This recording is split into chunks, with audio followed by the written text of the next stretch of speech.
Okay, तो next हम लोग स्टार्ट करते हैं location of a point with respect to parabola. तो काफ़ी simple and straightforward concept है। तो जैसे हम लोगों ने सर्कल के केस में देखा था, तो सर्कल के केस में क्या था कि ये सर्कल का इक्वेशन मान लो एस इक्वल टू जीरो हम लोग कह रहे हैं, तो कोई भी पॉइंट के रिस्पेक्ट में हम लोग एस वन इवेलुएट करते थे, है ना, सर्कल में। तो अगर वो बाहर लाई कर रहा है तो S one greater than zero आता था, अगर इसके ऊपर लाई कर रहा है तो इक्वल टू जीरो, अंदर लाई कर रहा है तो लेस देन जीरो। तो एग्जैक्टली सिमिलर कॉन्सेप्ट जो है यहाँ पर पैराबोला में। ठीक है, तो पैराबोला में सीधा देखते हैं कि ये हमारा स्टैंडर्ड पैराबोला है, Y square is equal to 4x या फिर Y square minus 4x equal to zero. तो इसको हम लोग s इक्वल टू जीरो लिख सकते हैं, है ना। तो ये वाई स्क्वायर माइनस 4x को हम लोगों ने s से रिप्रेजेंट कर दिया यहाँ पर। तो कोई भी जो पॉइंट है p x1 comma Y one, तो उसके रिस्पेक्ट में जो है इसको इवेलुएट करना है ना, s को, तो उसको हम लोग s1 कहते हैं। ठीक है, ये सारे कॉन्सेप्ट हम लोगों ने पहले देख रखा है सर्कल में। तो s1 क्या होगा, s evaluated at this x1 comma Y one. ठीक है, तो यहाँ पर y के जगह पर वाई वन डाल दो, x के जगह पर x1 डाल दो, तो Y one square minus 4a x1, है ना। तो ये चीज़ क्या आएगा, ये एक नंबर आएगा, एक वैल्यू आएगा।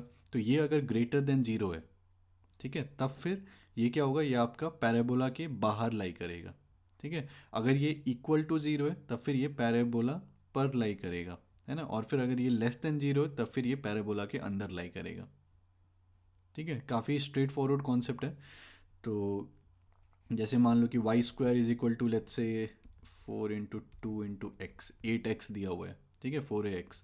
और तो यहाँ पर s क्या हो गया हम लोगों का, वाई स्क्वायर माइनस 8x, है ना, ये हमारा s हो गया। तो कोई भी पॉइंट दे दिया गया है, मान लो कि 2,3। ठीक है, ये पूछा जा रहा है कि पैराबोला पर लाई कर रहा है या फिर बाहर लाई कर रहा है या इसके ऊपर या जो भी। तो इसके रिस्पेक्ट में हम लोग s1 इवेलुएट करते हैं। s1 क्या आएगा, y के जगह पर इसको डाल दो, है ना, 3 स्क्वायर ये 9 हो जाएगा, फिर ये -16, तो ये -7, तो this is less than zero. तो इसका मतलब जो ये पॉइंट जो ये पैराबोला के अंदर लाई करेगा। ठीक है, उस हिसाब से काफ़ी स्ट्रेट फॉरवर्ड है। नेक्स्ट जो है ये बहुत इंपॉर्टेंट कॉन्सेप्ट है। ठीक है, लाइन एंड अ पैराबोला। तो इसका काफ़ी स्ट्रेट फॉरवर्ड चीज़ है ये भी। ठीक है, तो ये प्रोसीजर समझ लेना क्योंकि ये बार बार आते रहेगा। पूरा जो कोनिक्स में हम लोगों ने सर्कल में भी देखा था कि एक लाइन जो है वो सर्कल को कब कट करेगा, कब टच करेगा, है ना, कब बाहर रहेगा सर्कल के, तो वो सब हम लोगों ने देखा था।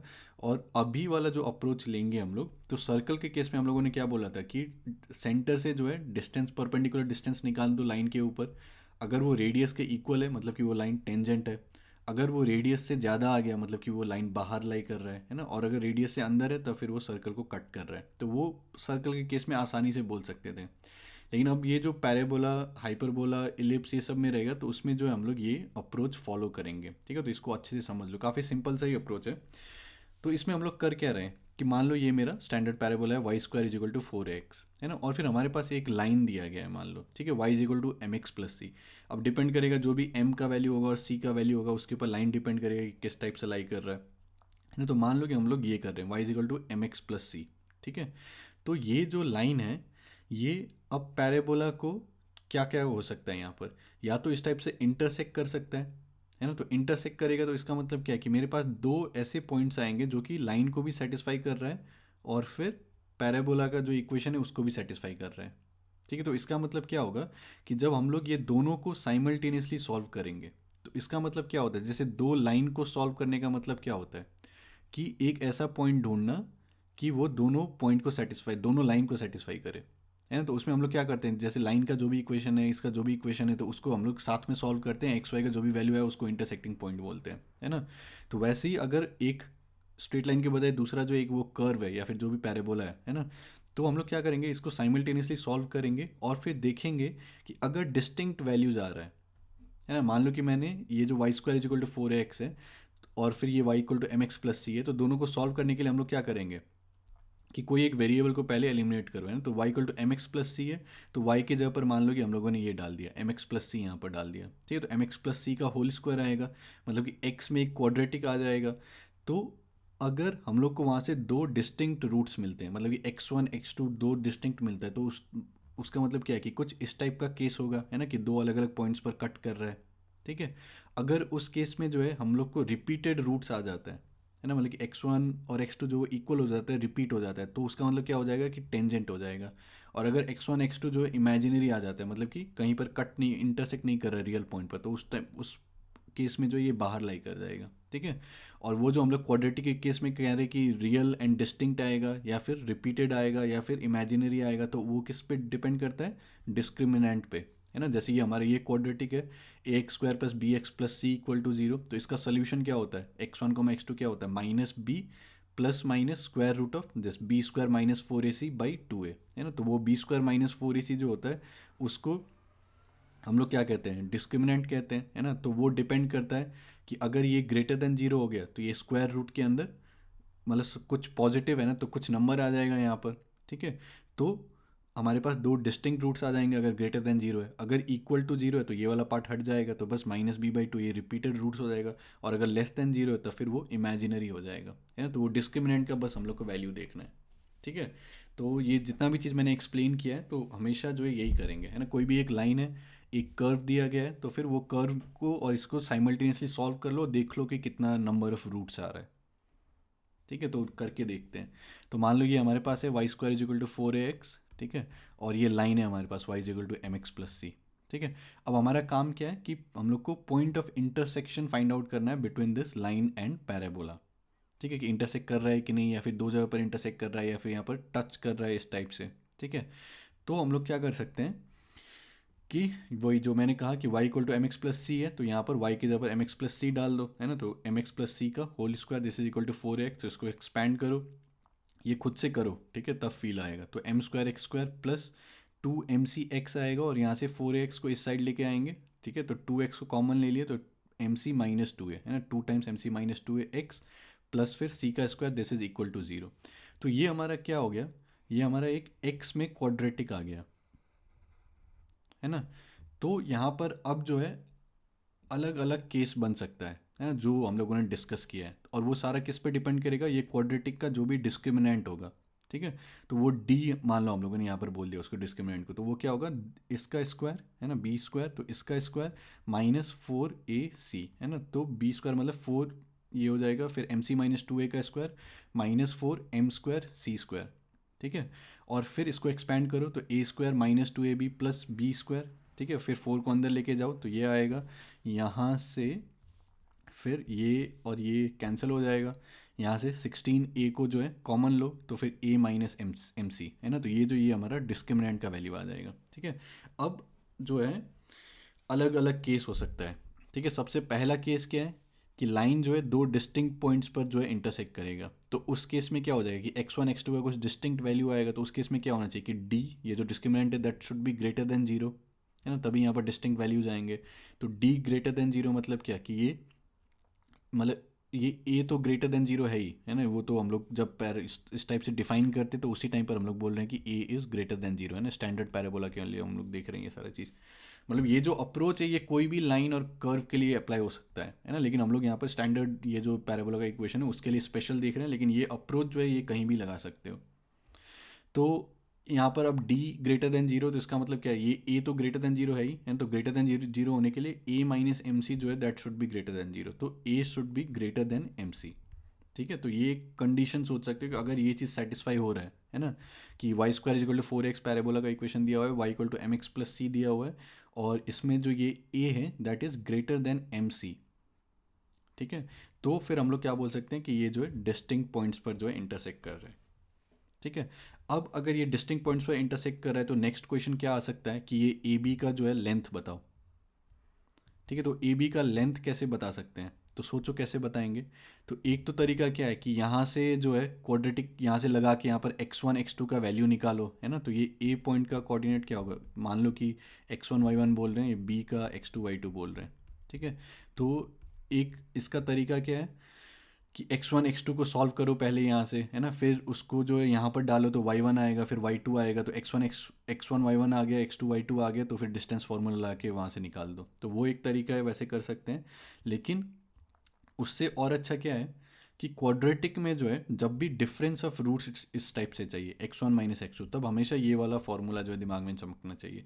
तो ये फॉर्मूला क्या है कि x1 x2 मान लो दो रूट्स हैं, तो उसको हम लोग minus B plus minus this square root D by 2a लिख सकते हैं। तो x1 माइनस x2 अगर करेंगे तो उस केस में क्या हो जाएगा कि minus B plus square root D by 2a है, और फिर माइनस, है ना, तब फिर क्या हो जाएगा यहाँ पर कि यहाँ पर प्लस बी आ जाएगा और फिर minus of minus square root D, तो वो प्लस स्क्वायर रूट डी आ जाएगा यहाँ पर, है ना। तो उसमें ये और ये कैंसिल हो जाएगा, तो 2 times square root D by 2a, तो वो square root D by A आ जाएगा, ठीक है। तो डिफरेंस ऑफ रूट्स जो है वो हमारे पास ये आ जाएगा।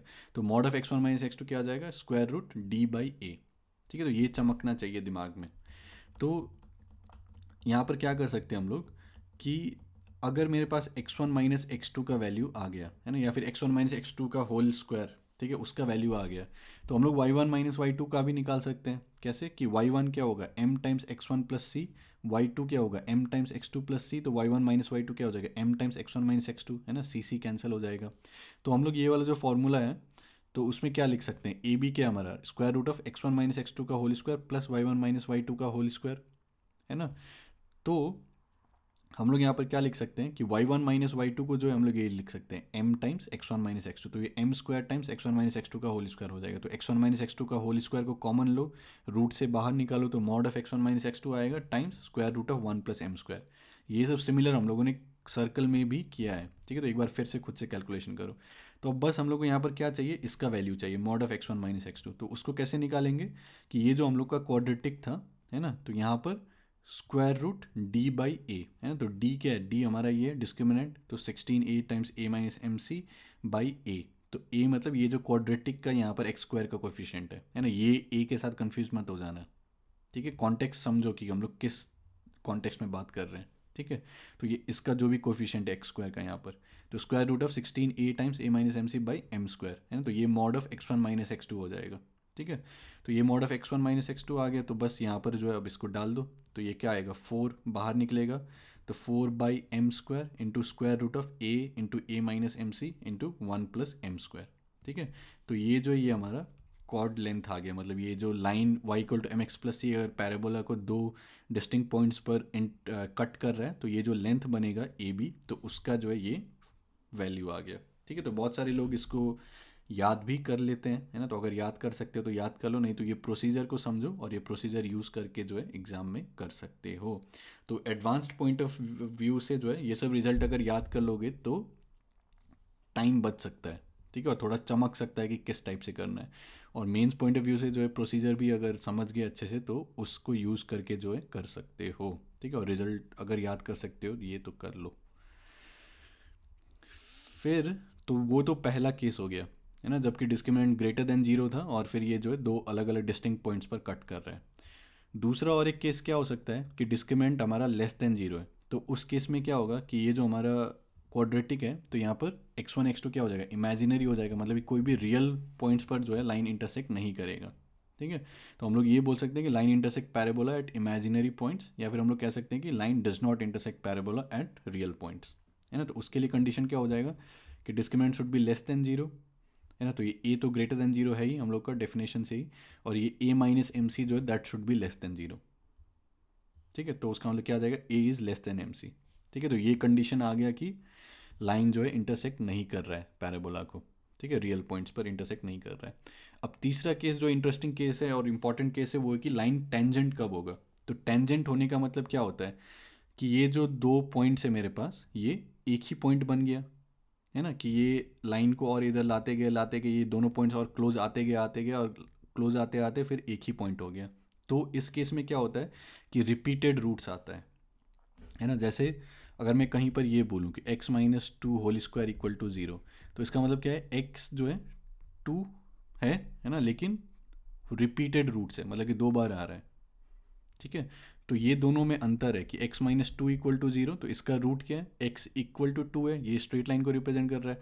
यहाँ पर x minus two whole square equal to zero, तो ये जो रिपीटेड रूट्स है, ठीक है। तो अगर ये जो लाइन है ये टेंजेंट है तब फिर रिपीटेड रूट्स आना चाहिए, तो उसका मतलब क्या होना चाहिए कि डिस्क्रिमिनेंट जो है वो ज़ीरो हो जाना चाहिए, है ना, तभी ये वाला जो है कुछ परफेक्ट स्क्वायर टाइप बन जाएगा और फिर वहाँ से जो है रिपीटेड रूट्स आ जाएगा, ठीक है। तो उसके लिए d should be equal to zero, तो उसका मतलब क्या है, अगेन ए तो ज़ीरो नहीं हो सकता है क्योंकि ए ज़ीरो हो गया तब तो फिर ये पैराबोला ही मतलब गायब हो जाएगा, ठीक है। तो ए तो ज़ीरो नहीं हो सकता है, A is greater than zero, तो A minus M C should be equal to zero, या फिर A is equal to M C, ठीक है, या फिर this C should be equal to A by M, ठीक है। तो ये बहुत इंपॉर्टेंट है, ठीक है, कि कोई भी लाइन जो है y equal to M X plus C, ये Y square is equal to 4x पर टेंजेंट कब होगा, जब ये जो c है, मतलब कि ये y equal to M X plus C का ये जो इंटरसेप्ट है y इंटरसेप्ट c, तो जब ये a बाई एम के इक्वल होगा। ठीक है, तो इसको कंडीशन ऑफ टेंजेंसी बोल सकते हैं कि y equal to M X plus C is tangent to parabola y square is equal to 4x if the c is equal to a by M. ठीक है, तो ये बहुत ही इंपॉर्टेंट है, बहुत जगह यूज आएगा। ठीक है, मेंस के पॉइंट ऑफ व्यू से, एडवांस के पॉइंट ऑफ व्यू से भी। ठीक है, तो कभी भी अगर इस टाइप से सोचना है कि Y square equal to 4x है, पैराबोला है, और कोई भी एक लाइन सोचना है जिसका कि स्लोप m है, जो कि टेंजेंट होना चाहिए Y square equal to 4x plus पर, तो हम लोग सीधा क्या बोल सकते हैं, y is equal to M X plus A by M. है ना, एक तो ये नॉर्मल तरीका हो गया कि y equal to M X plus C करो, है ना, फिर इसको जो है यहाँ पर क्वाड्रेटिक रखो, फिर डिस्क्रिमिनेंट को d को ज़ीरो करो, फिर वहाँ से c a बाई एम आएगा। तो डायरेक्टली जो है ये रिजल्ट याद रखोगे तो बहुत अच्छा रहेगा। ठीक है, तो ये तो मस्ट है, मतलब और कुछ याद रखो ना रखो, ये तो याद रखना ही है, और बहुत आसान है कि y is equal to M X plus A by M, है ना, ये जो टेंजेंट होगा Y square is equal to 4x पर। ठीक है, तो ये काफ़ी इंपॉर्टेंट है, और ये प्रोसीजर जिस तरीके से हम लोगों ने ये सारी चीज़ डिराइव किया है वो बहुत इंपॉर्टेंट है। तो कभी भी लाइन हो, कोई भी कर्व हो, है ना, मान लो कि X square is equal to 4ay आ जाता है यहाँ पर। ठीक है, तब फिर x में फिर से क्वाड्रेटिक आ जाता है y के जगह पर अगर रखोगे। ठीक है, तो फिर वहाँ से ये जितना भी कंडीशंस हम लोगों ने डिराइव किया है, तो वहाँ से फिर वो सारा कंडीशंस आ जाएगा। ठीक है, तो प्रैक्टिस के लिए कर सकते हो कि y equal to M X plus C जो है X square is equal to 4ay अगर पैराबोला है, तो उसके ऊपर जो है टेंजेंसी का कंडीशन क्या होगा, या फिर इंटरसेक्ट करने का कंडीशन क्या होगा, वहाँ पर लेंथ क्या होगा, मतलब ये जो कॉर्ड होगा, मतलब जो सब चीज़ अभी हम लोगों ने किया वो उस केस में क्या होगा वो सोच सकते हो। तो ये जनरल प्रोसीजर जो हम लोगों ने यूज़ किया है उसको अच्छे से समझ लो। अगर समझ में नहीं आया तो एक बार वीडियो को और देख लो, और पूरा जितना भी हम लोगों ने किया वो खुद से बैठ बैठ के जो है पूरा स्टार्टिंग से लेके एंड तक जो अच्छे से करो। तो अभी हम लोगों ने क्या बोला कि अगर हमारे पास एक ये पैराबोला है Y square equal to 4ax, ठीक है, और फिर कोई एक लाइन है जो कि इसके ऊपर जिसका स्लोप m है और जो इसके ऊपर टेंजेंट है, तो वो लाइन का इक्वेशन क्या होना चाहिए, y equal to M X plus A by M. ठीक है, equation of tangent to this parabola Y square equal to 4x with slope m। ठीक है, तो इसका इक्वेशन क्या होना चाहिए, y equal to M X plus A by M. ठीक है, ये जो है ये याद होना चाहिए एकदम। अब हम लोग नेक्स्ट क्या बोल रहे हैं कि मान लो ये जो टेंजेंट है ये कोई एक पॉइंट h कॉमा k से पास कर रहा है। ठीक है, तो फिर क्या होगा, h कॉमा k से पास कर रहा है तो उसका मतलब क्या है कि ये y, मतलब ये वाला जो इक्वेशन ये टेंजेंट का इक्वेशन है, तो इसको सेटिस्फाई करना चाहिए। तो y के जगह पर यहाँ पर k डाल दो, x के जगह पर h डाल दो, तो वो सेटिस्फाई होना चाहिए। तो k equal to M H plus A by M. ठीक है, अब यहाँ पर क्या होगा कि अगर मैं m को यहाँ पर सिंप्लीफाई करता हूँ ये सारी चीज़ को, तो M square H plus A this is equal to K M, है ना, तो H M square minus K M plus A equal to 0। तो अब यहाँ से मेरे पास क्या आ गया, m में क्वाड्रेटिक आ गया। तो m में क्वाड्रेटिक आ गया, इसका मतलब क्या है, कुछ m1 m2 होना चाहिए, है ना, तो वो हम लोग यहाँ से देख सकते हैं कि एक ही पॉइंट से जो है पास करने वाला हम लोग यहाँ पर ये दो टेंजेंट्स को ड्रॉ कर सकते हैं, है ना।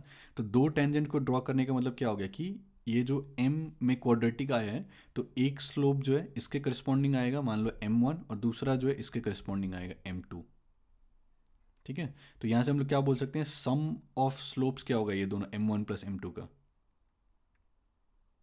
ठीक है, तो सम ऑफ रूट्स क्या होता है, माइनस बी बाई ए, है ना। फिर से मैं ए बोल रहा हूँ तो ये इसके साथ कंफ्यूज मत हो जाना, मतलब क्वाड्रेटिक वाला बोल रहा हूँ कि एम स्क्वायर का कोफिशिएंट, तो माइनस ऑफ दिस तो के बाई एच। ठीक है, और फिर प्रोडक्ट ऑफ रूट्स क्या होता है, दिस सी बाई ए, तो फिर यहाँ पर ए बाई एच आ जाएगा, है ना। तो ये हम लोग जो है ये कर सकते हैं। तो ये जो है क्वेश्चन में जो है कभी कभी अगर ये स्लोप्स के बारे में कुछ इन्फॉर्मेशन दिया है तो इसको जो है दिमाग में चमकना चाहिए। तो जैसे एक क्वेश्चन देखते हैं, इसमें क्या बोला है, find the locus of point tangents drawn from which are perpendicular to each other. ठीक है, तो ये हमारा पैराबोला है मान लो, और फिर कुछ ऐसा एक पॉइंट है ना, इसका लोकस निकालना है कि यहाँ से जो हम लोग टेंजेंट ड्रॉ कर रहे हैं तो वो परपेंडिकुलर होना चाहिए, है ना, यहाँ पर जो 90 डिग्री होना चाहिए। तो उसको कैसे कर सकते हैं कि ये इसको एच कॉमा के अज्यूम करो, है ना, और फिर बोलो कि ठीक है, मतलब यहाँ से हम लोग एक लाइन ले रहे हैं जो कि इसके ऊपर टेंजेंट है।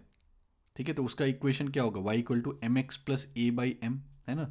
और ये m को जो है हम लोग, मतलब ये दोनों इंक्लूड हो रहा है m1 m2, है ना, कि m में क्वाड्रेटिक आएगा वहाँ से m1 m2 आ जाएगा।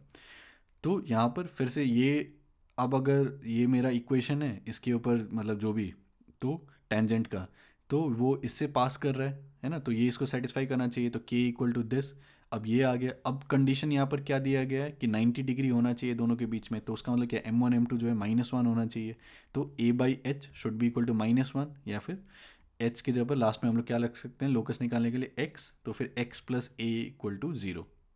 ठीक है, तो इस केस में क्या आ गया, तो x plus A equal to 0 किसका इक्वेशन रहता है कि अगर ये स्टैंडर्ड पैराबोला है Y square equal to 4ax है ना, तो ये यहाँ से a है, तो यहाँ से ये डायरेक्ट्रिक्स का इक्वेशन होता है x plus A equal to 0, है ना।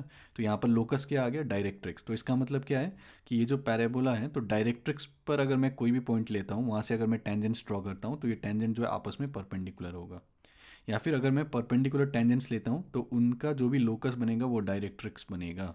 ठीक है, तो जो कॉन्सेप्ट हम लोगों ने सर्कल में पढ़ा था, डायरेक्टर सर्कल का, ठीक है, तो वो सिमिलर जो कॉन्सेप्ट है वो यहाँ पर है डायरेक्ट्रिक्स का। ठीक है, सर्कल में भी हम लोगों ने वो बोला था कि सर्कल का डायरेक्टर सर्कल क्या होता है कि बाहर से जो है एक पॉइंट जहाँ पर अगर हम लोग टेंजेंट ड्रॉ करेंगे सर्कल पर, ये टेंजेंट है, तो फिर ये जो है आपस में परपेंडिकुलर होना चाहिए, है ना। तो वो भी एक सर्कल आया था जिसका कि सेंटर सेम होता था और √2 आर आया था, है ना, तो वो डायरेक्टर सर्कल था। अब सिमिलर कॉन्सेप्ट जो है यहाँ पर, वो डायरेक्टर सर्कल जो है उसके लिए यहाँ पर जो है वो डायरेक्ट्रिक्स हो जाएगा। ठीक है, तो ये काफ़ी अच्छा सा कॉन्सेप्ट है जिसको कि दिमाग में रख सकते हो। तो एक क्वेश्चन देखते हैं, इसको पहले खुद से ट्राई करो बिना सोल्यूशन देखे, वीडियो को पॉज करो और फिर उसके बाद जो है हम लोग सॉल्व करते हैं। तो सिंपल सा है, क्या बोल रहा है, find the equation of the tangents to the parabola Y square is equal to this 12x which passes through the point 2,5। ठीक है, तो क्या सोचना है दिमाग में कि ये हमारा पैराबोला हो गया, मान लो Y square is equal to 12x, है ना, तो Y square is equal to 4ax, मतलब 4 × 3 × x, तो a का वैल्यू ये 3 आ गया।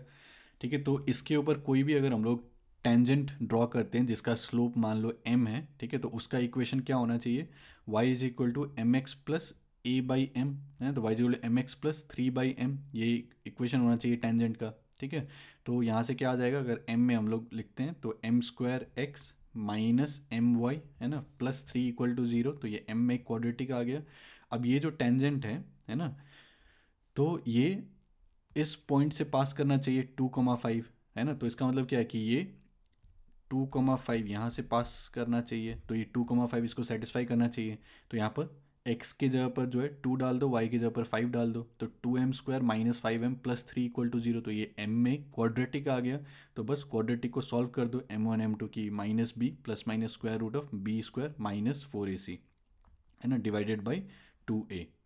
ठीक है, तो क्वाड्रेटिक को सॉल्व कर दो, 5 + -1 तो एक बार प्लस को लो तो 6/4, तो 3/2 आ जाएगा, एक बार माइनस को लो तो 1 आ जाएगा।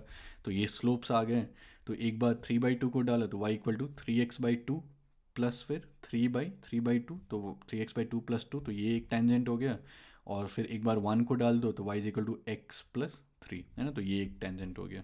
ठीक है, तो ये पॉइंट से पास करने वाला 2 टेंजेंट्स हम लोग को चाहिए, तो ये इक्वेशन ऑफ टेंजेंट्स आ गया।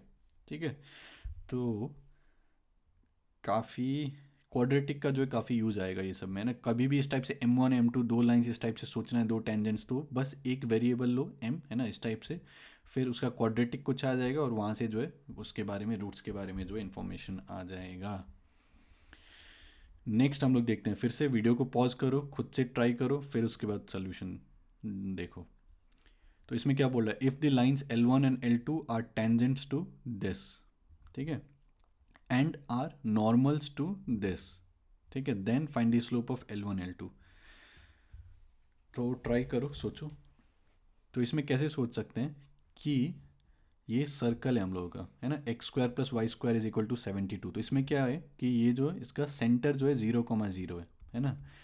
अब ये क्या बोल रहे हैं, लाइन L1 L2 जो है वो नॉर्मल है सर्कल के ऊपर, तो सर्कल के ऊपर कोई भी जो नॉर्मल है, तो नॉर्मल हम लोगों ने क्या बोला था, सर्कल में नॉर्मल जो है हमेशा सेंटर से पास करेगा। ठीक है, तो ये जो नॉर्मल्स, मतलब ये जो लाइंस हैं या फिर जो नॉर्मल्स है, तो उसका इक्वेशन किस टाइप का होना चाहिए, y is equal to mx type का होना चाहिए। क्यों, क्योंकि x को 0 रखने पर y को 0 आना चाहिए, है ना, y equal to mx plus c, ये जो लाइन है ना, अगर ये ओरिजिन से पास कर रहा है तो उसका मतलब क्या है कि 0 0 को सेटिस्फाई करना चाहिए, तो c 0 होना चाहिए, तो y इक्वल टू mx इस टाइप का जो है लाइन होना चाहिए। तो ये इन्फॉर्मेशन देने का मतलब यही है ना। तो क्वेश्चन को पढ़ना सीखो, ठीक है, कि अगर इस टाइप से इन्फॉर्मेशन दिया है तो उसको मैथमेटिकली कैसे इंटरप्रेट करने की क्या दिया जा रहा है। तो अगर बोला गया कि नॉर्मल्स टू दिस, है ना, तो क्या समझना है कि ये ओरिजिन से पास करने वाला जो है लाइन होना चाहिए, ठीक है। तो लाइन का इक्वेशन क्या होना चाहिए, y equal to M X इस फॉर्म में, ठीक है। अब जो है क्वेश्चन आसान हो गया। अब बस ये लाइन जो है, ये जो भी इक्वेशन दिया हुआ है इसके ऊपर टेंजेंट होना चाहिए। तो टेंजेंट होने का मतलब क्या है कि अगर दोनों को सॉल्व करेंगे तो जो भी क्वाड्रेटिक आएगा उसका डिस्क्रिमिनेंट जीरो होना चाहिए, है ना। तो यहाँ पर बस y को जो है एम एक्स डाल दो यहाँ पर, ठीक है। तो 4x² minus 4x minus 24mx plus 49 equal to zero. तो यहाँ पर क्या हो गया, x में जो एक क्वाड्रेटिक आ गया, ठीक है। 4x² माइनस 4 को कॉमन लोगे तो 1 plus 6m times x plus 49 equal to zero. तो ये जो है x में एक क्वाड्रेटिक आ गया, तो इसमें जो है discriminant that should be equal to zero, है ना, अगर टेंजेंट है तो डिस्क्रिमिनेंट जीरो है तो दिस b² माइनस 4ac, तो इसका 16 टाइम्स 1 प्लस 6m का स्क्वायर माइनस फिर 16 times 49, this is equal to zero, है। तो 1 plus 6m² this is equal to 49। तो ये जो या तो 7 होगा या तो -7 होगा। तो यहाँ से एक बार 7 के साथ सॉल्व कर लो तो स्लोप एक बार 1 आ गया, एक बार -7 का सॉल्व कर लो तो स्लोप जो है ये आ गया -4/3, ठीक है। तो इस टाइप से जो इंटरप्रेट करना आना चाहिए। तो जितना प्रैक्टिस करोगे क्वेश्चन उतना जो है दिमाग और खुलते रहेगा। अब नेक्स्ट हम लोग और थोड़ा डिटेल में देखते हैं इक्वेशन ऑफ टेंजेंट्स पर, ठीक है। तो ये जो स्लाइड है ये एग्जैक्टली सेम स्लाइड है जो हम लोगों ने सर्कल में देखा था, ठीक है। तो वहाँ पर हम लोगों ने कुछ जनरल रिजल्ट्स डिस्कस किया था कोनिक्स के लिए कि सर्कल, पैराबोला, एलिप्स, हाइपरबोला जो सब पर वैलिड होगा। तो एक हम लोगों ने क्या डिस्कस किया था कि ये कोई भी कर्व है मान लो, है ना, या हमारा कोई भी एक कोनिक है तो उसके ऊपर कोई एक पॉइंट है पी x1, y1, और वहाँ पर जो है टेंजेंट का इक्वेशन हम लोग को चाहिए, ठीक है। तो वो उसका इक्वेशन हम लोग कैसे लिखते हैं, तो उसका इक्वेशन हम लोगों ने क्या बोला था कैसे लिखते हैं कि this t equal to zero, ठीक है, capital T equal to zero. अगर ये सब चीज़ नहीं चमक रहा है तो सर्कल का जो वीडियो है वो फिर से रिकैप कर लो एक बार, ठीक है। तो t इक्वल टू ज़ीरो, तो t क्या होता है, तो हम लोगों ने क्या बोला था कि x² को x1 से रिप्लेस कर दो, y² को y1 से रिप्लेस कर दो, 2x को x प्लस x1 से, 2y को y प्लस y1 से, है ना, कांस्टेंट को वैसे ही रहने दो, ठीक है। तो वहाँ से आते थे जैसे ये सर्कल का इक्वेशन था x² plus y² plus 2gx plus 2fy plus c equal to zero, और इसके ऊपर कोई भी एक पॉइंट है p x1, y1, यहाँ पर टेंजेंट का इक्वेशन चाहिए तो t इक्वल टू जीरो, तो t इसके रेस्पेक्ट में, है ना। तो x1 plus y1 plus 2x के जगह पर x प्लस x1, ठीक है, 2y के जगह पर y plus y1 plus c equal to zero, ठीक है। तो ये टेंजेंट का इक्वेशन इस टाइप से लिख सकते थे। तो वैसे ही अगर हमारे पास ये पैराबोला है y² इक्वल टू 4ax, ठीक है, तो यहाँ पर टेंजेंट का इक्वेशन क्या हो जाएगा कि y² minus 4ax equal to zero है ना। तो y1 फिर 2x के जगह पर x प्लस x1, तो -2a times x plus x1 is equal to zero, है ना। ऐसे ही फिर हम लोगों ने देखा था, आगे जाके फिर से हम लोग डिस्कस करेंगे ये इलिप्स। तो x² by a² plus y² by b² equal to 1, तो t इक्वल टू जीरो, तो x1 by a² plus y1 by b² minus 1 equal to zero. तो थोड़ा सा रिकैप कर लिया हम लोगों ने सर्कल में देखा था। तो अब अगर हम लोग को ये जो पैराबोला है हम लोग का standard parabola y² equal to 4x, इसके ऊपर जो है टेंजेंट का इक्वेशन लिखना है, तो हम लोग कैसे कैसे लिखेंगे, एक तो पॉइंट p x1 y1 के लिए लिखेंगे, फिर सेम अगर हम लोग पैरामेट्रिक फॉर्म में ये पॉइंट को लिख रहे हैं, पैरामेट्रिक पॉइंट लिख रहे हैं, तो उस केस में इक्वेशन कैसे लिखते हैं वो हम लोग देखेंगे, ठीक है। फिर equation of tangent with slope m वो हम लोग देखेंगे। तो सबसे पहला ये अगर पॉइंट x1 y1 है, यहाँ पर टेंजेंट का इक्वेशन चाहिए तो कैसे करेंगे कि y² minus 4ax equal to zero, है ना, y² minus 4ax equal to zero, तो y² के जगह पर क्या आ जाएगा y1, फिर माइनस 2x के जगह पर x प्लस x1, तो -2a x plus x1 is equal to zero, है ना। तो ये टेंजेंट का इक्वेशन हो गया y1 is equal to 2a times x plus x1, ठीक है। तो ये equation of tangent at point this x1, y1 हो गया, ठीक है।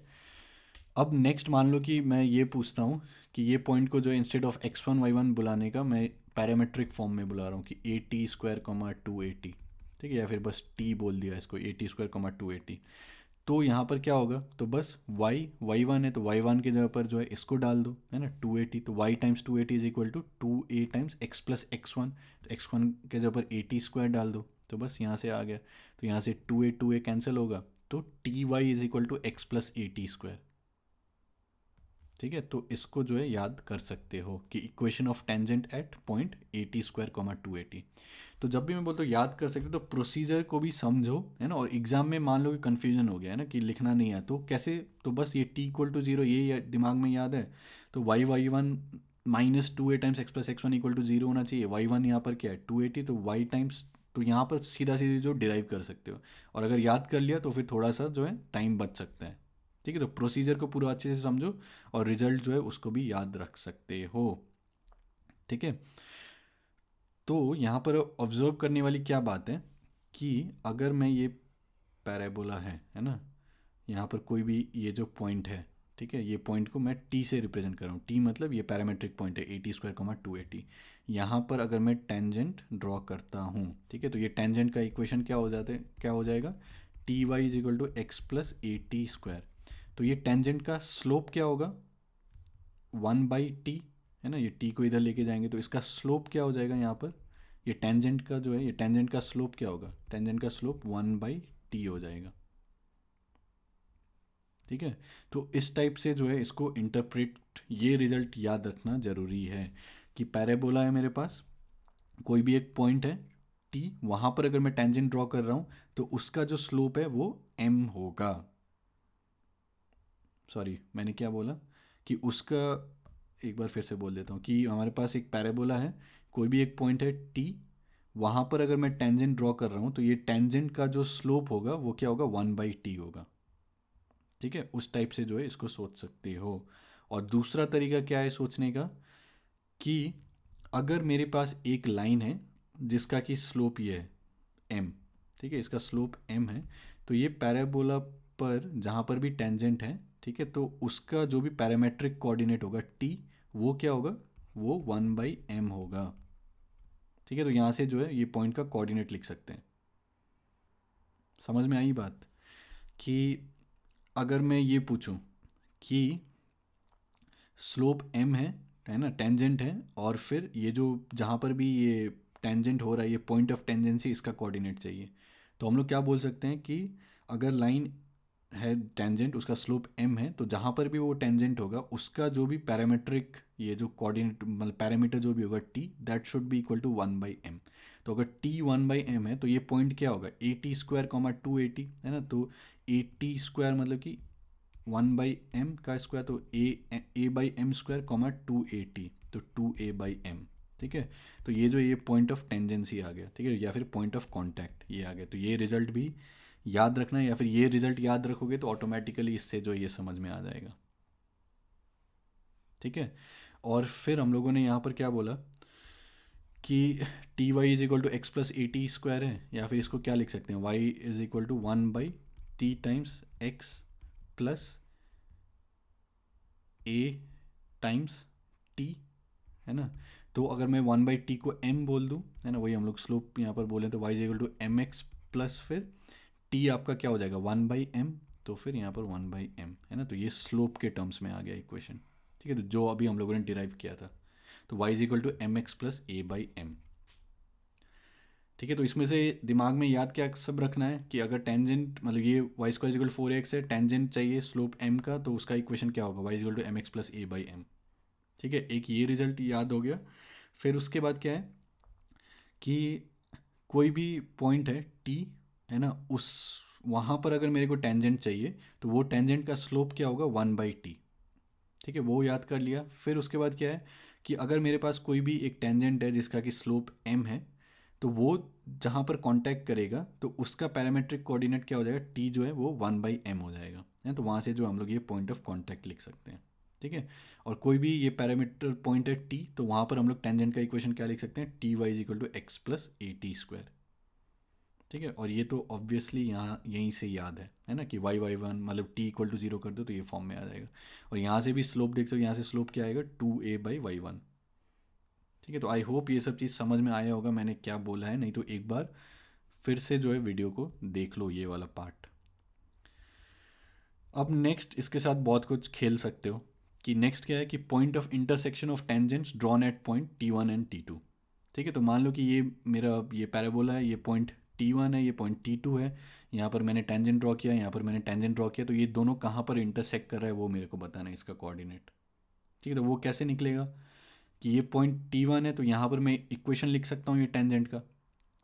अगर रिजल्ट याद है तो डायरेक्टली यहाँ पर लिख दिया है ना कि T Y is equal to X plus A T square बोला था, तो T1 है तो T1y is equal to X plus A T one square. मान लो कि ये रिजल्ट याद नहीं है, तो कैसे लिखेंगे कि ये पॉइंट का कोऑर्डिनेट क्या होगा, ए T1 square comma 2a T1, है ना। तो y1, तो y into 2a T1 this is equal to 2a times x plus x1, है ना, तो x plus a T1 square. ठीक है, तो यहाँ से 2a कैंसिल, तो this T1y is equal to X plus a T1 square. ठीक है, तो ये यहाँ पर अब यही कोऑर्डिनेट ज्योमेट्री का यही बात है कि अगर रिजल्ट याद है तो डायरेक्टली लिख लिया, नहीं तो फिर इस टाइप से डिराइव करके लिखा, तो डिराइव करने में थोड़ा सा टाइम ज़्यादा लगा, लेकिन कर तो सकते ही हैं। ठीक है, तो ये हमारा टेंजेंट का इक्वेशन आ गया यहाँ पर। सिमिलरली अगर यहाँ पर टेंजेंट का इक्वेशन चाहिए तो फिर क्या आ जाएगा, T2y is equal to X plus a T2 square. तो बस ये दोनों को सॉल्व करना है इंटरसेक्टिंग पॉइंट निकालने के लिए। तो सॉल्व करने का मतलब क्या कि वेरिएबल को एलिमिनेट करो, तो ये दोनों को सब्ट्रैक्ट कर देंगे अगर, तो क्या आएगा T1 minus T2 times Y is equal to ये कैंसिल हो जाएगा a times T1 square minus T2 square, तो वहाँ से T1 माइनस T2 दोनों साइड से कैंसिल हो जाएगा, तो बस a times T1 plus T2 बच जाएगा, खुद से करो। तो y अगर ये आ गया तो y को यहाँ पर डाल दो, तो वहाँ से x आ जाएगा। ठीक है, तो कैसे आएगा, T1 डालोगे तो a T1 स्क्वायर, वो दोनों साइड कैंसिल हो जाएगा, तो इधर से बस a T1 T2 बच जाएगा, तो x जो है a T1 T2 हो जाएगा। ठीक है, तो इसको भी जो है याद कर सकते हो, specially advanced point of view से जो ये रिजल्ट सब अगर याद है तो फिर बहुत सारे चीज़ जो है फटाफट हो जाता है, नहीं तो फिर इस टाइप से डिराइव करना पड़ता है, थोड़ा टाइम ज़्यादा लगता है। ठीक है, तो डेरिवेशन को भी समझो और फाइनल रिजल्ट अगर याद रख सकते हो तो याद रखो। ठीक है, तो इसका मतलब क्या है कि पॉइंट T1 है, वहाँ पर हम लोग टेंजेंट ड्रॉ कर रहे हैं, T2 है, वहाँ पर टेंजेंट ड्रॉ कर रहे हैं, तो ये जो पॉइंट ऑफ इंटरसेक्शन आएगा टेंजेंट्स का, इसका कोऑर्डिनेट ये होगा a T1 T2 comma a T1 plus T2। ठीक है, ये आ जाएगा। अब नेक्स्ट हम लोग क्या सोच सकते हैं, ये भी काफ़ी इंपॉर्टेंट है कि ये हम लोगों ने स्टैंडर्ड के लिए किया है, स्टैंडर्ड इक्वेशन के लिए Y square is equal to 4x के लिए टेंजेंट किया था, y is equal to mx plus a by M, है ना। अब मान लो कि मैंने पैराबोला का जो है ये शिफ्ट कर दिया वर्टेक्स, कि पहले 0,0 पर था वर्टेक्स, अब मैंने h,k पर ले गया, तो y माइनस के का whole square this is equal to 4a times x minus H. तो हम लोगों ने क्या बोला था कि जो भी इस केस में इक्वेशन आ रहा है तो वहाँ पर बस y के जगह पर y माइनस के डाल दो, x के जगह पर x माइनस एच डाल दो, तो ये जो है नया टेंजेंट का इक्वेशन आ गया इस केस के लिए, है ना। तो या तो इसी टाइप से कर सकते हो या फिर से वही y equal to M X plus C करो, फिर यहाँ पर एम एक्स प्लस सी डालो, क्वाड्रेटिक बनाओ, है ना, x में क्वाड्रेटिक आ गया, फिर वहाँ से जो d इक्वल टू 0 करो, फिर वहाँ से जो है कंडीशन निकालो टेंजेंसी का। तो अगर यहाँ पर मैं पूछूँ कि टेंजेंसी कंडीशन क्या है, तो यहाँ पर तो क्या था कि c should be equal to a by M, है ना। तो यहाँ पर टेंजेंसी कंडीशन क्या आ जाएगा कि एम एक्स को अलग से लिखो, फिर इधर जो भी बचा मतलब कि k minus M H plus A by M, है ना। तो जो भी y equal to M X plus C को अगर इसके ऊपर टेंजेंट होना है तो c जो है it should be equal to this k minus M H plus A by M. ठीक है, तो इस टाइप से जो है यहाँ पर सोच सकते हैं। फिर और हम लोगों ने क्या देखा था, पहले हम लोगों ने वही जो जनरल रिजल्ट्स देखा था सर्कल में, उसमें बोला था कि अगर ये जो पेयर ऑफ टेंजेंट्स है, यहाँ ये पॉइंट P से हम लोगों ने ड्रॉ किया है, मान लो x1, y1 इसको अगर बोलें, ठीक है, अगर मैंने इस टाइप से ड्रॉ किया तो इसका पेयर ऑफ टेंजेंट्स का इक्वेशन क्या आ जाएगा, S1 is equal to T square, है ना। ये हम लोगों ने पहले देखा था सर्कल के केस में। तो S क्या है, Y square minus 4ax, S1 क्या है, this evaluated eight x1, y1, तो फिर y1 स्क्वायर माइनस 4ax1, तो दिस इज S1, और फिर टी स्क्वायर क्या है कि y1 minus 2a times x plus x1। ठीक है, तो ये दोनों का अगर पेयर ऑफ टेंजेंट्स का लिखना है इक्वेशन तो यहाँ से लिख सकते हैं। ये again advanced point of view से यूज़ हो सकता है, मेंस में शायद इस टाइप से जो है ना पूछे। ठीक है, मोस्ट लाइकली ये सब नहीं पूछेगा मेंस में। तो क्वेश्चन देखते हैं, इसमें क्या बोल रहा है, find the equation of tangent to the parabola this Y square is equal to, फिर से जैसे ही इस टाइप से दिखे तो Y square is equal to 4ax है, तो ये हमारे a का वैल्यू आ गया 2। ठीक है, find the equation having slope 2। ठीक है, तो इक्वेशन क्या होगा, y equal to M X plus A by M, है ना, तो m 2 है तो 2x प्लस ए क्या है 2, तो 2/2 तो 2x प्लस 1। ठीक है, तो ये आ गया। अब point of contact find out करना है, तो दिमाग में क्या सोचना है कि ये पैराबोला है, ये हमारा टेंजेंट है, टेंजेंट का स्लोप अगर m है तो जहाँ पर भी इसको टच करेगा तो उसका जो भी पैरामीटर होगा t, उसका वैल्यू क्या होगा 1/m, तो वो 1/2 होना चाहिए। तो जैसे 1/2 आ गया तो कोऑर्डिनेट क्या होगा a t स्क्वायर, तो 2 फिर इंटू 1/4 कॉमा 2at, तो 2 इंटू 2 इंटू 1/2, ठीक है, तो 1/2 कॉमा 2, ठीक है, तो ये पॉइंट ऑफ कांटेक्ट आ जाएगा। और ये सारा रिजल्ट जो भी हम लोग बोल रहे हैं Y square is equal to 4ax के लिए ये सारी चीज़ हम लोग बोल रहे हैं, ठीक है। नेक्स्ट हम लोग देखते हैं अब इक्वेशन ऑफ नॉर्मल। अब इक्वेशन ऑफ नॉर्मल में क्या है कि जैसे सर्कल वाले में क्या था कि कोई भी पॉइंट पर सर्कल के ऊपर अगर इक्वेशन निकालना है नॉर्मल का, तो नॉर्मल हम लोग को पता था कि सेंटर से तो पास करेगा ही, है ना। तो बस वो पॉइंट पता था, सर्कल का सेंटर पता था, तो 2 पॉइंट फार्मूला से जो हम लोग आसानी से जो है इक्वेशन लिख सकते थे। लेकिन पैराबोला सबके केस में या फिर इलिप्स हाइपरबोला तो उतना आसान नहीं है, तो थोड़ा सा क्या करना पड़ेगा, मतलब प्रोसेस प्रोसेस जो है आसान है, सर्कल जितना आसान नहीं है। तो बस इसमें क्या करना है कि ये पैराबोला है हम लोग का Y square equal to 4ax, और यहाँ पर जो कोई भी पॉइंट है x1, y1, है ना, मान लो कि ये है x1, y1, ठीक है, यहाँ पर नॉर्मल का इक्वेशन लिखना है। तो उसके लिए क्या करेंगे, पहले टेंजेंट का इक्वेशन लिख लो, वो तो आसानी से लिख सकते हैं, है ना, t इक्वल टू 0 कर दो तो y1 is equal to 2ax plus x1। तो वो जो हमारा टेंजेंट का इक्वेशन आ गया, टेंजेंट का इक्वेशन आ गया मतलब क्या कि टेंजेंट का स्लोप पता चल गया, है ना, 2a/y1, ये टेंजेंट का स्लोप पता चल गया। टेंजेंट का स्लोप पता चल गया मतलब नॉर्मल जो है वो हमारा परपेंडिकुलर होना चाहिए, तो नॉर्मल का स्लोप क्या हो जाएगा -1/दिस, है ना, तो -y1/2a, ये हमारा नॉर्मल का स्लोप आ गया। तो नॉर्मल का स्लोप पता चल गया, ये पॉइंट से पास कर रहा है वो पता चल गया, तो फिर y minus Y one is equal to M times x minus x1, है, तो y minus Y one is equal to slope क्या है इसका -y1/2a times x minus x1। तो ये हमारा नॉर्मल का इक्वेशन हो गया at this point x1, y1, ठीक है। तो जिस तरीके से मैंने एक्सप्लेन किया है उसको समझो और खुद से करो, ठीक है। अब नेक्स्ट मैं ये बोलूँ कि अगर इंस्टेड ऑफ x1, y1 मैं इसको पैरामीट्रिक फॉर्म में बोलूँ 8t² 280, ठीक है, तो क्या कर सकते हैं, बस यहाँ पर y1 के जगह पर 280 डाल दो और x1 के जगह पर 80² को डाल दो, तो y minus 280 is equal to -280/2a is equal to x minus 80²। तो यहाँ से 2a कैंसिल हो जाएगा, तो यहाँ से क्या आ जाएगा -tx, है ना, फिर ये 280 को इधर लेके जाओ तो -tx प्लस 280 प्लस फिर 80³, ठीक है। तो इसको भी जो है अगर याद कर लोगे डायरेक्टली तो जल्दी लिख सकोगे, ठीक है। यहाँ पर नॉर्मल का इक्वेशन, तो नॉर्मल का इक्वेशन ये हो गया। अब यहाँ पर ध्यान देने वाली बात क्या है कि नॉर्मल का स्लोप क्या होगा, मतलब कोई भी पॉइंट अगर हम लोग ये पैरामेट्रिक पॉइंट ले रहे हैं ना t, ठीक है, तो यहाँ पर जो भी नॉर्मल होगा उसका स्लोप क्या होगा -t, है ना, यहाँ से दिख रहा है कि इसका स्लोप क्या होगा -t, ठीक है। तो ये सेंस बन रहा है क्यों, क्योंकि टेंजेंट का हम लोगों ने क्या बोला था कि कोई भी पॉइंट ये टी है यहाँ पर टेंजेंट का स्लोप क्या होगा, टेंजेंट का स्लोप हम लोगों ने बोला था 1/दिस टी होना चाहिए, है ना। तो नॉर्मल का स्लोप ऑब्वियसली मतलब इसका माइनस ऑफ दिस का इसका रेसिप्रोकल, तो -t, है ना, दोनों का प्रोडक्ट -1 होना चाहिए। तो ये चीज़ जो है इसको दिमाग में रख सकते हो, ठीक है। अब equation of normal with slope m चाहिए, तो बस ये जो -t है इसको मान लो कि मैंने m बोल दिया, ठीक है, तो t जो हमारा -m हो गया तो mx -2am -am³, ठीक है। तो this is equation of normal with slope m, ठीक है। तो m जो है ये -t, ठीक है। तो और कैसे बोल सकते हैं कि मान लो कि एक नॉर्मल दिया हुआ है जिसका कि स्लोप m है ना, और फिर ये जो पॉइंट जहाँ पर कट कर रहा है वो बताना है कि ये पॉइंट ऑफ कांटेक्ट क्या होगा ये वाला, ठीक है। तो हम लोग कैसे सोच सकते हैं कि m जो है वो क्या है -t है ना, तो जो भी पॉइंट है t वो क्या होना चाहिए -m होना चाहिए। तो इसका कोऑर्डिनेट क्या लिख सकते हैं a t² या फिर am² 2at, है ना, तो am² -2am, ठीक है। तो ये पॉइंट ऑफ कांटेक्ट आ जाएगा, ठीक है। तो इसको जो है फिर हम लोग क्या बोल सकते हैं कि मान लो कोई भी लाइन है y is equal to M X plus C, ये पैराबोला दिया y square is equal to 4x, तो इसको जो है इसके ऊपर नॉर्मल होने का कंडीशन क्या आ गया कि इसका इक्वेशन ये होना चाहिए y is equal to M X minus 2m minus am³। तो ये जो है ये हमारा c होना चाहिए, है ना। तो कंडीशन